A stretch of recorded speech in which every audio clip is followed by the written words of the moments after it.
आज आपल्या मराठवाडा विभागाचे जे काही पावसाळ्यामुळे अतिवृष्टीमुळे झालेले जे काही नुकसान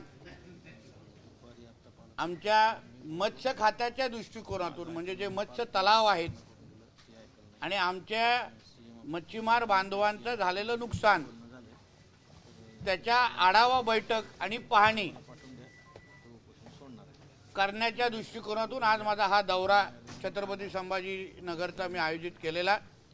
माझ्याबरोबर आमचे मत्स्य खात्याचे आयुक्त आमचे तावडे जी आहेत, माझे अन्य सहकारी आहेत आणि या विभागाचे सर्वच माझे सह आयुक्त आहेत, कलेक्टर जी पण आहेत आणि आयुक्त पण आहेत आणि एकंदरीत सरकार म्हणून जे काही नुकसान भरपाई दिली जाईल त्या नुकसान भरपाईमध्ये जसं शेतकऱ्यांना आमचं हे राज्य सरकार महायुतीचं सरकार मदत करणार आहे, भरभरून मदत करणार आहे, त्या मदतीमध्ये आमचा मच्छीमार बांधव वंचित राहता कामा नये ही भूमिका आमची असल्यामुळे जी माहिती आज उपलब्ध आहे तलावाच्या नुकसानीचं जाळ्या असतील त्या सगळ्याची माहिती संकलन करण्याच्या दृष्टिकोनातून आज आमची ही बैठक आयोजित केलेली होती। सगळ्या जणांनी जी उपयुक्त अशी माहिती आमच्यापर्यंत पोहोचवलेली आहे। आता ह्या अनुसार पंचनामे जसं एक 2.10% अजून पंचनामे राहिलेले आहेत, ते पंचनामे पूर्ण झाल्यानंतर आदरणीय मुख्यमंत्र्यांकडे पूर्ण हा रिपोर्ट परिपूर्ण असा रिपोर्ट पाठवला जाईल आणि जेव्हा सरकार म्हणून जेव्हा ही नुकसान भरपाई जाहीर होईल तेव्हा चांगली नुकसान भरपाई आमच्या मच्छीमार बांधवांना पण मिळेल हा विश्वास आपल्या माध्यमातून मच्छीमार बांधवांना देतो। मत्स्यबीजचा जो विषय आला सरकार ₹1.5 देते मात्र खाजगी तेल बीज ₹50 देते, फार मोठी तफावत आहे। कंट्रोल करण्यासाठी आमच्याकडे विविध मार्ग आहेत। शेवटी मी तुम्हाला सांगतो की प्रत्येक क्षेत्रामध्ये काही ब्लॅक मार्केटिंग होते, काही गैरफायदा घेणारा एक रॅकेट असतं, तसंच तेच रॅकेट ह्या गोष्टीमध्ये पण आहे। ह्याची जेव्हा आता ही सगळी माहिती संकलन करण्यानंतर डिपार्टमेंट म्हणून त्याच्यामध्ये लागली तर आम्ही पोलीस खात्याची पण मदत घेऊ, ही सगळी मदत घेऊन आमच्या मच्छीमारांना शासकीय माध्यमातून जे उपलब्ध होणारा मत्स्य बीज आहे ते पण योग्य दरामध्ये कसं उपलब्ध राहील त्या दृष्टिकोनातून आम्ही निर्णय घेऊ आणि लवकरच त्या संबंधित आपल्याला माहिती देऊ। अजूनपर्यंत 100% माझ्याकडे पंचनामे झालेले नाहीत। आता जवळपास आकडा तुम्हाला एक्झॅक्ट आकडा द्यायचा झाला जवळपास 20 ते 22 कोटीचं नुकसान आतापर्यंत त्याचं आहे। अजून मला असं वाटतं बीड विभागाचा अजून पंचनामे मोठ्या प्रमाणामध्ये बाकी आहेत, एक 15-20% आणि लातूर विभागामध्ये बीड, त्याच्यामध्ये एक माझा असा अंदाज आहे की त्याच्यामध्ये एक 5-10 कोटी अजून वाढतील असं दिसतंय मला। तर त्या दृष्टिकोनातून आमचा रिपोर्ट तयार होतोय।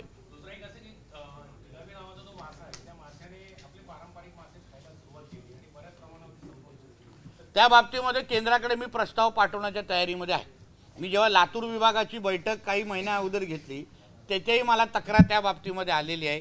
केंद्रीय मच्छीमार मंत्री जे आहेत, मंत्रालय आहे, त्यांच्या संपर्कात मी आहे।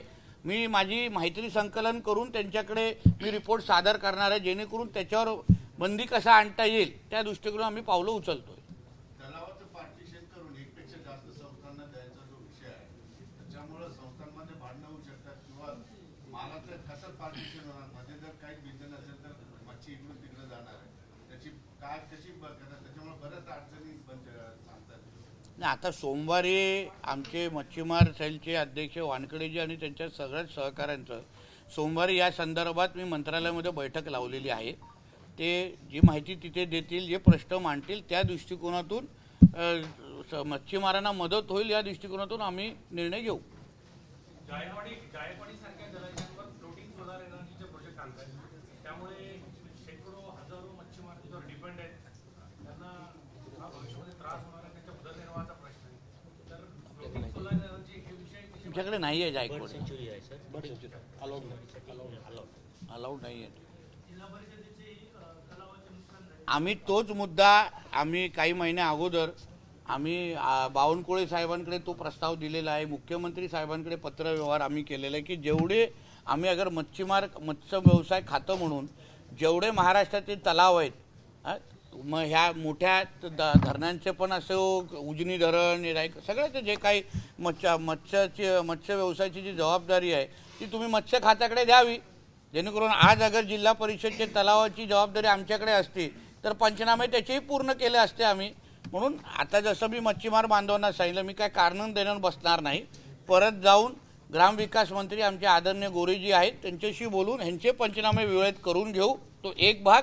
आणि भविष्यामध्ये हेही जिल्हा परिषदचे तलाव तुम्ही आमच्याकडे हस्तांतर करा अशी विनंती करून त्या गोष्टी करून घेऊ. अरे सकाळी बोललात ना तू,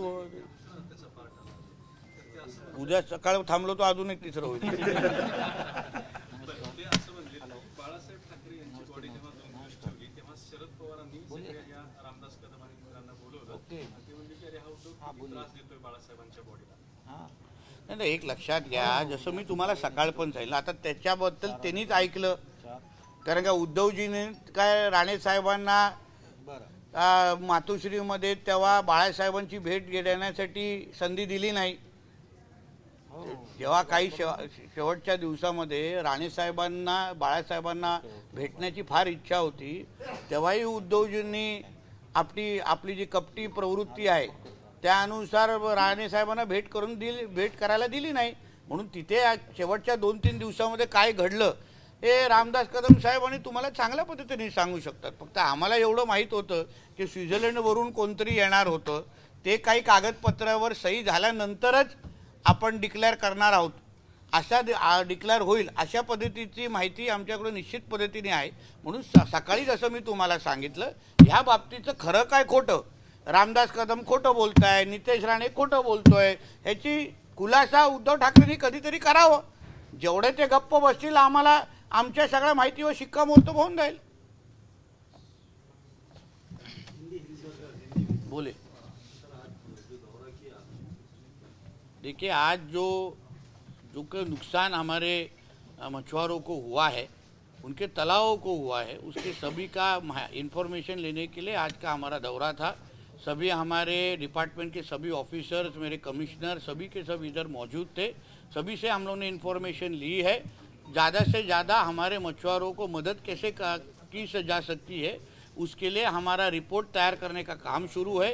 जब भी हमारे मुख्यमंत्री जी राज्य के सभी किसानों को जब भी मदद जाहिर करेंगे, तो उसकी अनाउंसमेंट करेंगे, उसमें हमारे मछुआरों को भी ज़्यादा से ज़्यादा मदद मिले. क्योंकि हमारे राज्य में अपने मच्छीमारी को, फिशरीज को एग्रीकल्चर का स्टेटस दिया है, कृषि का स्टेटस दिया है. इसलिए हमारी यही इच्छा है, जिस तरीके से किसानों को मदद होने वाली है उसी दायरे में हमारे मछुआरों को भी मदद होनी चाहिए. करीब अभी तक तो नुकसान 22 कोटी का दिख रहा है, 22 करोड़ का दिख रहा है. वो बढ़ता जाएगा क्योंकि पंचनामे अभी तक बाकी है. 10 से 15% के पंचनामे अभी तक बाकी है. वो एक बार खत्म होने के बाद फाइनल आंकड़े हम लोग बता पाएंगे. कांग्रेस के नेता उदित राज ने पीएम मोदी जी को मॉडर्न रावण कहा है. कांग्रेस के नेता उदित राज ने, देखिए ऐसा है, हमारे मोदी जी युग पुरुष है, तो इसलिए जब भी कांग्रेस के नेता उनको हरा नहीं सकते, उनके जैसा काम कर नहीं सकते, इसलिए इस तरीके के वक्तव्य वो करते हैं. वो खुद पहले तो आपने राहुल गांधी जो जोकर है उसको संभाले, फिर हमारे मोदी जी के बारे में बात करें.